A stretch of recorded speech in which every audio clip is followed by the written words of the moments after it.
For nearly 3/4 of a century, Everett Walters has been affiliated with Homer, and the community is darn proud to have him. For better than 50 years, Walters has used his talents in a variety of ways to help make Homer a better place to live. From his time as a key member of a pair of county championship teams and class president at Homer High School to the present, Walters has had a hand in much of what makes Homer tick.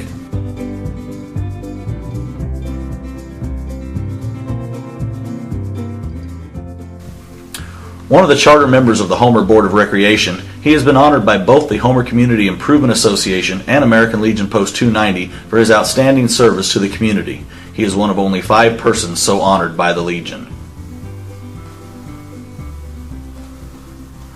The Illinois 96th General Assembly House of Representatives even got into the act by citing Walters for his many contributions to Homer.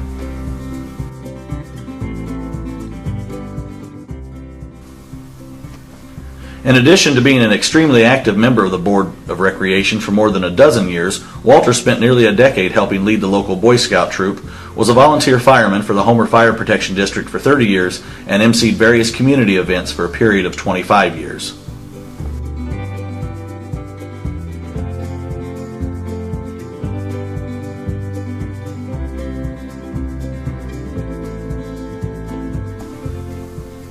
The Rec Board also honored the 1948 Homer graduate for his half-century of activity in the Homer business community.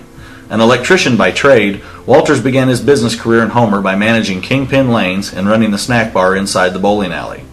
He opened his first business in 1959 called Echo Electric, and he has been involved in that trade since then, first working for Ideal Plumbing, Heating, and Electric, and finally operating Do All Electric.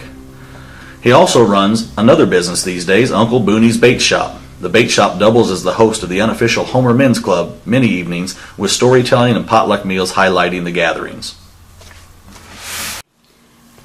All I can remember ever in school was basketball.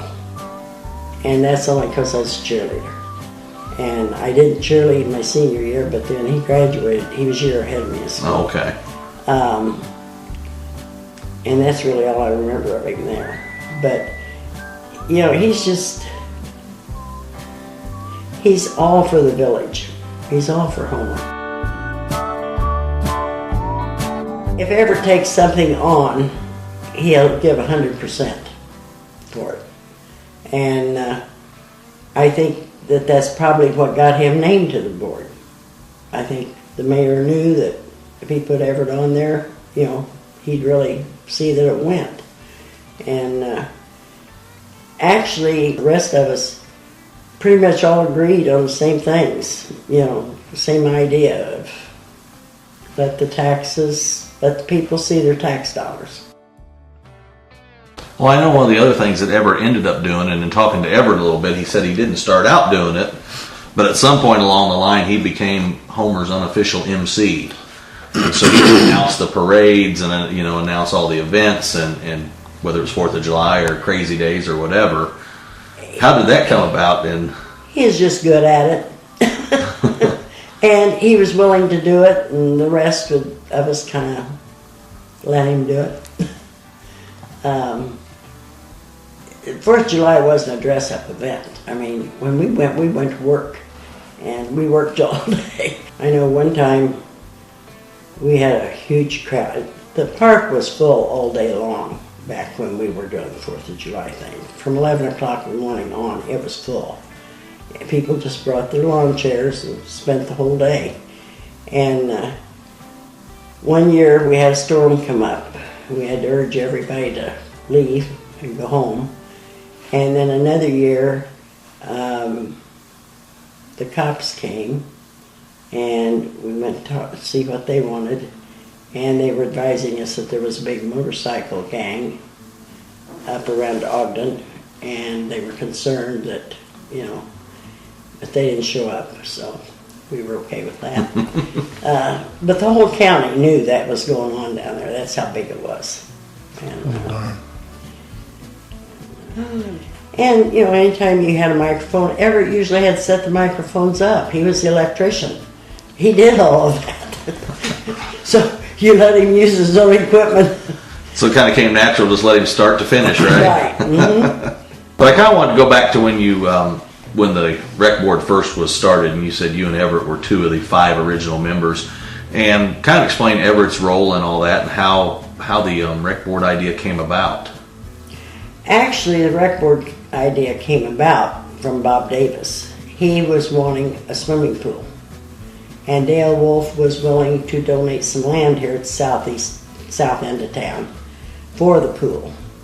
And there were others of us that didn't think that was the best idea. And we looked into it. We worked really hard to get a recreation board, because that's different than a park district board. A rec board's completely different, and to handle a swimming pool. But when we looked into it, it was just, you had to have somebody there all the time it was open. Right. And you had to pay to have them there. And it just was not what we thought was a good investment of the rec board taxes. So Bob didn't stay on the rec board but one term. And then that's when the rest of us thought, it's not a money-making thing. We're here to provide recreation to the community. And Everett and I and Jack Ellis, and I wish I knew for sure. I don't know if it was Elmer Dodd or not. But we all agreed. And but we had to get, I don't remember at the time what percent it was. It was very low. But we organized, got a list of all the eligible voters in Homer, and made sure every one of them got out that day to vote. We provided rides, we monitored who was voting, and you'd thought it was a presidential election.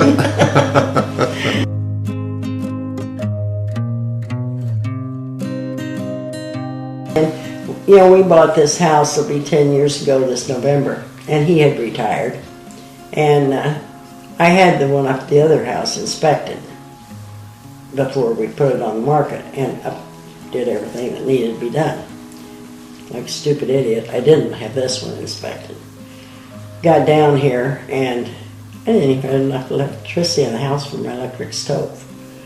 And I called Everett, I said, I need to see you. So he came down. He said, Jesus Christ, you need the whole house rewired practically. I'm retired. I said, well, so be it. And he did it. And when he got done, he said, now the one in there is grounded for your computer. Now don't hook that microwave up on this circuit. Hook it up on this circuit. And, he had to redo the whole thing. There wasn't enough electricity coming into the house. And, he had retired, but he's still here. A while back, I called him and I said, I got a dumb lamp that won't work. He came down and got it, took it back home. About 10 minutes later, he's here. I said, you fixed that already? He said, yeah, if you tighten the bulb up in them bad, they work. I said, so what do I owe you for that? And he says, buy me a beer when I see you up at Billy Bob's.